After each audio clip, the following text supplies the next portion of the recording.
그리고 여러분들에게 다시 여러분들의 주일 다시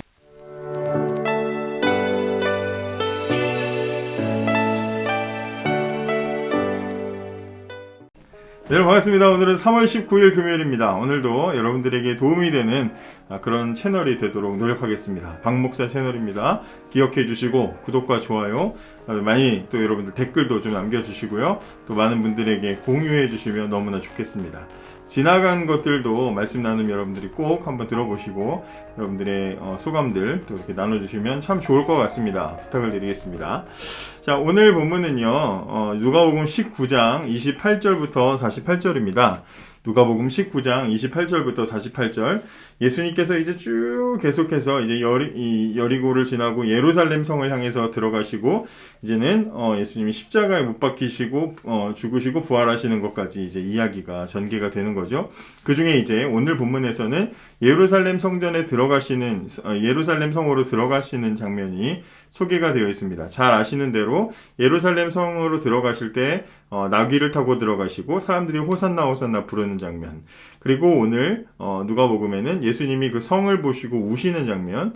그리고 성전 안에서는 성 안에 들어가서는 성전 안에 채찍을 들고 성전을 정화하시면서 이곳은 내 아버지 집은 만민이 기도하는 집이다 말씀하시는 그런 내용들이 담겨 있습니다. 그래서 이제 종려나무 가지를 들고 사람들이 예수님 오실 때 막 이제 소리를 환영을 하고 호산나 호산나 했다고 해서 우리가 그날을 기념할 때 종려주일이라고 하죠. 그래서 예수님 고난 당하시는 그 주간에 이제 종려주일 그리고 그 주에 이제 금요일 날 또 예수님이 십자가에 못 박히시고 그리고 이제 부활주일 요렇게 이제 지내게 됩니다.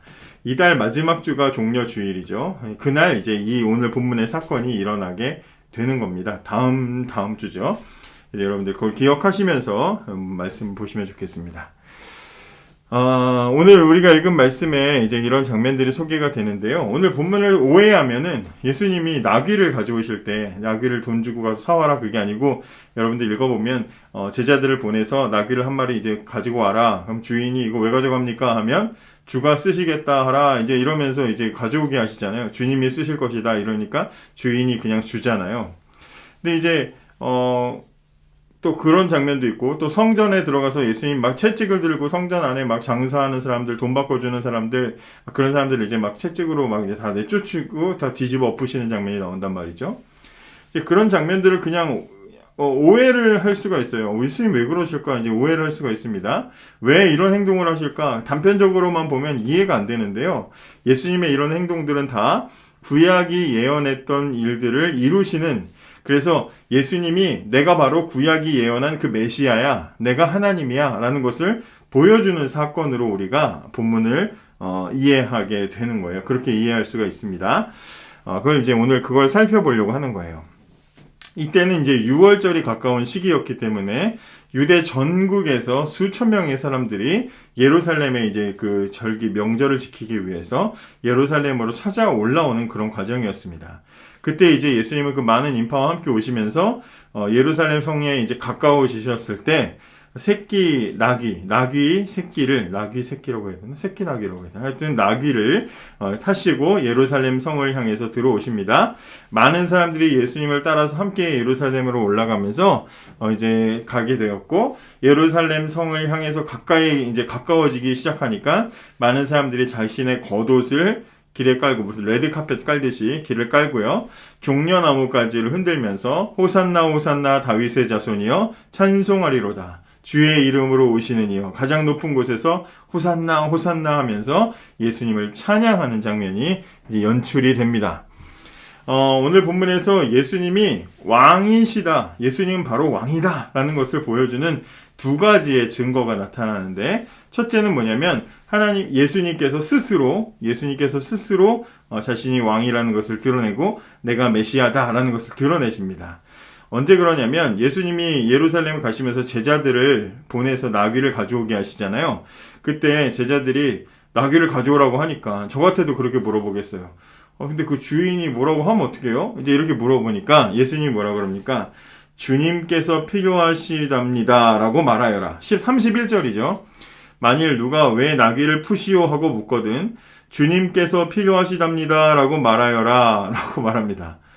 저는 담임 목사님이 심부름 시키면서 목사님 돈 안 주시고 어떡합니까?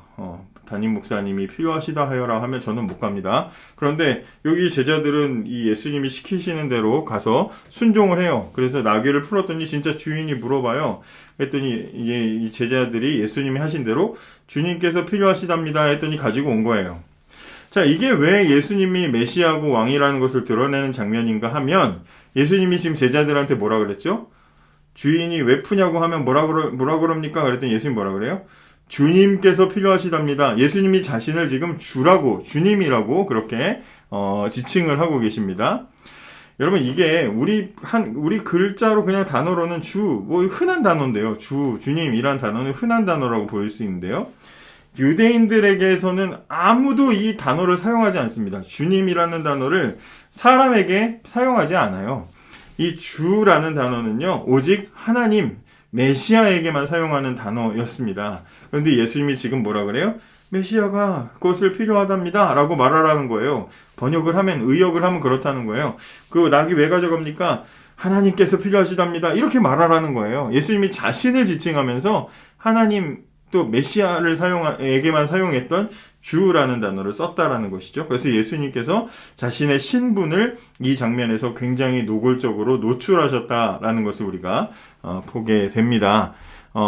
물론 그렇죠. 자신을 하나님이라고 거짓말 치는 사람들도 있잖아요. 이단 사이비 있잖아요. 그런 사람들은 자신이 아무리 하나님이라고 해도 안 통하죠. 예수님도 마찬가지로 예수님이 가짜였다면 주님이 필요하시답니다 했을 때 그 주인이 뭔 소리요? 돈 내놓으시오. 500달란트 내놔요. 이럴 수 있는 거잖아요. 그런데 오늘 성경을 보면 제자들이 그 예수님 말씀하신 대로 주님께서 필요하시답니다 라고 말했더니 그 주인이 그대로 그냥 내어주었다. 순순히 보내주었다 라고 얘기해서 예수님 하신 말씀이 사실이라는 것을 보여주고 있죠. 예수님은 주님이시구나. 제자들이 나귀를 가져온 것은 마음씨 좋은 주인을 만나서 영 미친 사람이구나. 그냥 가져가세요. 이런 게 아니라 예수님이 무엇보다도 가장 높으신 하나님이시기 때문에 이 일이 진짜 이루어진 것이다 라는 것을 우리에게 보여주는 것이죠. 그렇기 때문에 나귀를 가져오게 하시는 이 사건은 별것 아닌 그냥 작은 사건이 아니라 예수님께서 사람들 앞에 내가 하나님이다, 내가 메시아다 라는 것을 드러내셨고 사람들이 그것을 받아들인 사건으로 우리가 큰 사건으로 이해를 해야 됩니다. 두 번째로 또 오늘 본문에 예수님이 메시아이시고 왕이신 것을 어떻게 드러내셨냐면 나귀를 타고 입성하시는 장면을 통해서 예수님이 왕이라는 것을 우리에게 증명합니다. 예수님은 공생의 대부분의 시간들을 걸어 다니셨습니다. 그런데 예루살렘 입성을 앞두고 나귀를 타셨어요. 평소에도 예수님이 무릎 관절이 안 좋으시고 류마티스 관절염이 있으셔서 나귀를 자주 타셨다면 나귀 타시는 장면이 이해가 돼요. 그런데 예수님은 나귀를 평소에는 안 타시던 분이 분명히 의도를 가지고 지금 예루살렘 성에 들어가실 때 나귀를 타셨죠. 또 굳이 더 좋은 능력이 좋고 실력이 좋은 말이 아니라 나귀를 타신 것은 분명한 목적이 있는 것이죠. 그러니까 우리는 잘 모르고 보지만 구약 성경에 익숙한 유대인들이 볼 때 나귀를 타고 어떤 분께서 이렇게 메시아이신라고 스스로 말씀하시는 분이 나귀를 타고 들어오신다 할 때 머릿속에 스가랴 9장 9절의 말씀이 떠올랐을 겁니다. 스가랴 9장 9절에 보면 이렇게 되어 있습니다. 시온에 따라 크게 기뻐할지어다. 예루살렘에 따라 즐거이 부를지어다. 이건 온 이스라엘을 얘기하는 거죠. 이스라엘 사람들아 즐거워해라 이런 거예요. 보라 내 왕이 내게 임하시나니 그는 공의로우며 구원을 베풀며 겸손하여서 나귀를 타나니 나귀의 작은 것 곧 나귀 새끼니라. 나귀 새끼가 맞네요.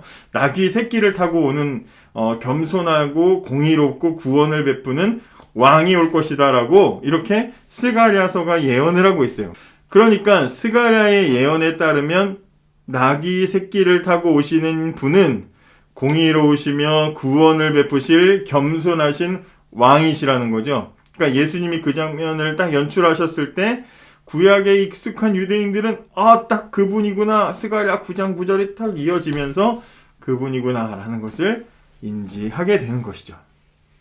그래서 마태복음에 보면요. 이 사람들이 막 예수님 보고 열광하면서 레드카펫을 깔고 뭐 당시에 뭐 깃발 같은 거 없었으니까 이제 종려나무까지를 막 흔들면서 호산나 호산나 우리를 구원하소서 하나님 막 그러면서 흔들거든요. 그때 마태복음은 온 땅이 소동했다, 예루살렘 성이 소동했다라고 이렇게 표현을 합니다. 이 소동했다라는 단어는 지진이 난 것을 말할 때 사용하는 단어라고 해요. 그 정도로 사람들이 열렬히 예수님을 환영했다는 것이죠. 메시아가 드디어 오셨구나 하면서 환영을 했습니다. 물론 이 당시에 이 유대인들이 가지고 있었던 메시아에 대한 이 바람과 인식은 좀 달랐죠. 이 눈앞에 보이는 로마를 몰아내고 새로운 정치적인 어떤 메시아를 기대를 했었죠. 그게 이제 틀어져서 나중에 예수님이 십자가에 못 박지 않습니까? 그런데 어쨌든 그 순간에는 사람들이 다 예수님을 그 메시아로, 구약이 예언한 분으로 인지하고 인식을 했다라는 것을 우리가 보게 되죠. 그래서 이렇게 이 두 가지 장면을 통해서 예수님이 스스로 밝히시고 또 사람들 앞에 구약의 예언을 이루어 주시는 것을 통해서 예수님이 메시아시구나, 왕이시구나라는 것을 보여주는 사건이라고 우리가 오늘 본문을 이해를 할 수가 있습니다.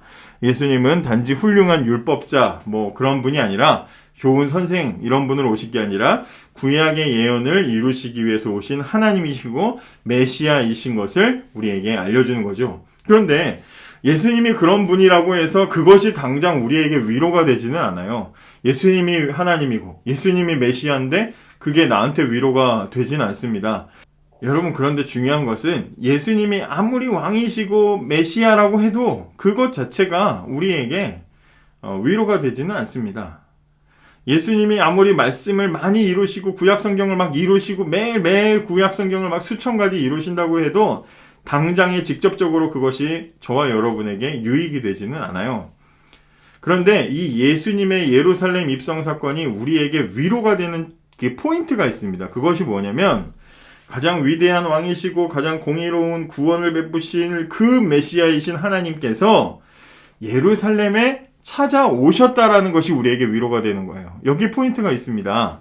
예수님은 능력과 권세가 뛰어나신 분이에요. 높으신 분이에요. 왕이에요. 하나님이세요. 그러면 그렇게 높으신 분이면 보통 어떻게 해야 됩니까? 내가 여기 있을 테니 나를 필요로 하는 놈들은 큰 것들을 가지고 나를 찾아와라. 나에게 와라. 그러겠죠? 여러분, 그래서 수많은 우상이나 다른 어떤 이야기들을 보면 뭐 심청이가 아버지 그 위에서 그 어떤 신적인 도움을 받을 때도 어떻게 합니까? 정성을 바치고 신의 도움을 받죠. 그러니까 예수님이 그런 왕으로, 그런 신이었다면, 그런 하나님이었다면 나는 왕의 자리에 있을 테니 너희들이 정성과 뭐 이런 노력을 가지고 와라. 내가 판단해서 좋은 놈들 건져주마. 그렇게 하겠죠. 그런데 우리 예수님은 그렇게 하지 않으시고 큰 권세와 능력을 가지셨고 하나님이시지만 그러나 그것을 오롯이 사람들을 섬기는 일을 위해서 사용하시려고 찾아오셨다는 거예요. 와라 하신 게 아니라 친히 찾아오신 하나님이시라는 거죠. 거기에 우리가 감동받는 포인트가 있는 거예요.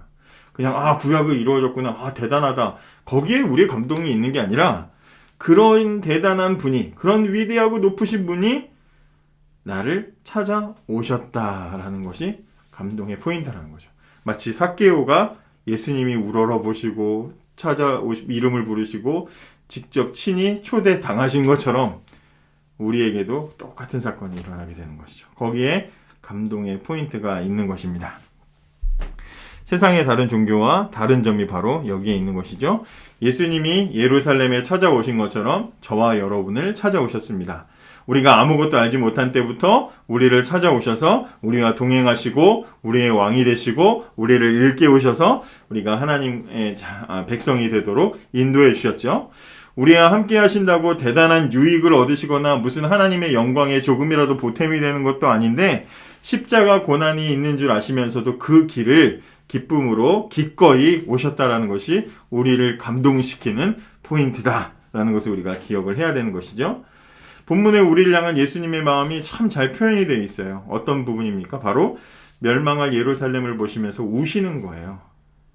우시는 장면을 우리가 보게 되죠. 그 환영을 받고 사람들의 막 환영을 받고 호산나 호산나 우쭐하실 수도 있는데 그 와중에서도 예수님의 마음엔 항상 뭐가 있는 거예요? 불쌍하게 여기시는 마음이 있는 거죠. 우리를 불쌍히 여기셔. 그래서 그 마음 때문에 우리를 찾아오신 거죠. 우리가 멸망할까봐 불쌍히 여기셔서 우리를 찾아오신 그 예수님은 그 수많은 예수님을 향한 찬양과 환영과 막 사람들이 소리 지르고 막 열광을 하는 그 와중에서도 우리를 불쌍히 여기시고 예수님이 아니면 찾아오시지 않았으면 다 죽을 수밖에 없었던 우리를 불쌍히 여기시면서 눈물을 흘리시는 것이죠. 죄인인 우리가 완전하고 깨끗하고 그래서 함께 할 만해서 오신 게 아니라 여전히 불쌍하고 여전히 비참한 가운데 있는 것을 아시고도 우리를 살리시려고 오신 것이 바로 복음의 핵심이고 우리가 그 자리에 그 부분에서 감동을 받고 은혜를 얻을 수 있게 되는 것이죠. 이 사실을 우리가 좀 기억을 했으면 좋겠고요. 그 다음에 이제 성전에 들어가신 이후에, 우리가 아까 앞에서 말씀드린 대로, 예수님께서 성전 안에 사람들이 막 돈을 막 교환하고 짐승 소리가 나고 할 때 예수님이 채찍을 만들어서 그 성전을 뒤집어 엎으시는 장면이 소개가 됩니다. 자, 예수님께서 성전을 정화시키는 이 장면을 통해서도 우리는 예수님이 메시아이시구나라는 것을 확인을 하게 되는데요.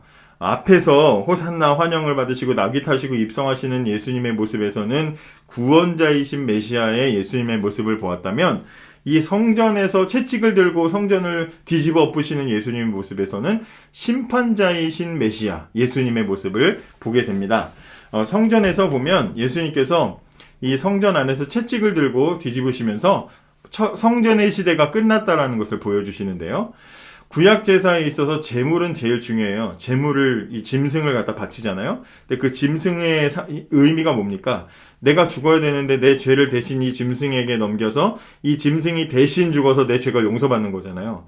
그러니까 짐승 대신 죽을 짐승이 없으면 내 죄도 용서를 못 받는 거예요. 그래서 짐승이 중요해요. 근데 예수님이 오셔서 뭐 하셨어요? 짐승을 사고 파는 돈을 엎어버리시고 짐승을 쫓아내 버리셨어요.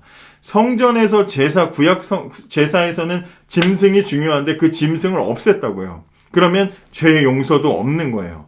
그러니까 이거는 단지 성전 안에서 거룩하고 신성한 곳에서 돈 거래를 했기 때문에 예수님이 막 화가 나가지고 뒤집어 엎으신 게 아니라 뭘 보여주시는 거냐면 짐승 제사로 죄 용서받는 시대는 끝났다. 이거 보여주는 거예요. 이제 짐승을 죽여서 죄 용서받는 시대는 끝났고 자기 목숨을 많은 사람들의 대속물로 주려고 내가 왔다라는 것을 보여주는 게 바로 이 짐승을 쫓아내시는 장면이다 이 말이에요.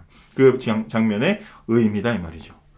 또한 이 장면은 인간의 한계와 심판이 시작됐다는 것을 이제 보여주는데요. 성전이라는 것의 목적은 뭐예요? 인간이 하나님께 죄를 용서받고 하나님과 다시 화목해지는 자리가 이 성전이잖아요. 그러니까 그런데 완전히 죄로 죽을 이 부패한 인간, 하나님과 단절된 인간이 성전을 통해서 하나님과 다시 화목해지는 이 사건들이 일어나는 거 아닙니까? 그런데 이 성전이라는 곳이 인간이 하나님의 그 뜻을 따라서 거룩하고 정결하게 잘 이렇게 유지했으면 좋겠지만 부패하고 얼룩져서 하나님과 그 죄를 용서받고 화목하게 되는 그 성전이 죄로 더러워진 거예요. 온갖 막 그냥 사람들이 개입하고 이권이 막 그 안에서 오가고 돈 거래가 이루어지고 제사장들은 다 타락해가고 막 그런 거예요. 그래서 하나님과 화목하고 죄를 용서받아야 되는 깨끗해져야 되는 공간이 오히려 더 타락하고 더러운 공간이 되어버렸습니다. 그러니까 여기서 뭘 볼 수 있는 거예요? 죄 가진 인간은 스스로 안 된다는 걸 보여주는 거예요. 성전 아무리 지어주고 성전을 막 몇천 개 지어줘도 아무리 어마어마하게 만들어놔도 사람으로서는 안 된다 보여주는 거예요. 그래서 예수님이 다 때려 엎으시는 거죠. 이걸로는 안 된다. 그냥 인간에게 기회를 줘봐야 죄인은 부패한 죄인은 타락한 죄인은 안 된다라는 것을 예수님이 보여주시고 안 돼 하고 채찍질을 하시는 거다 이 말이죠. 그러면 이제 그러고 나서 뭐예요? 예수님이 탁 등장을 하신 거예요.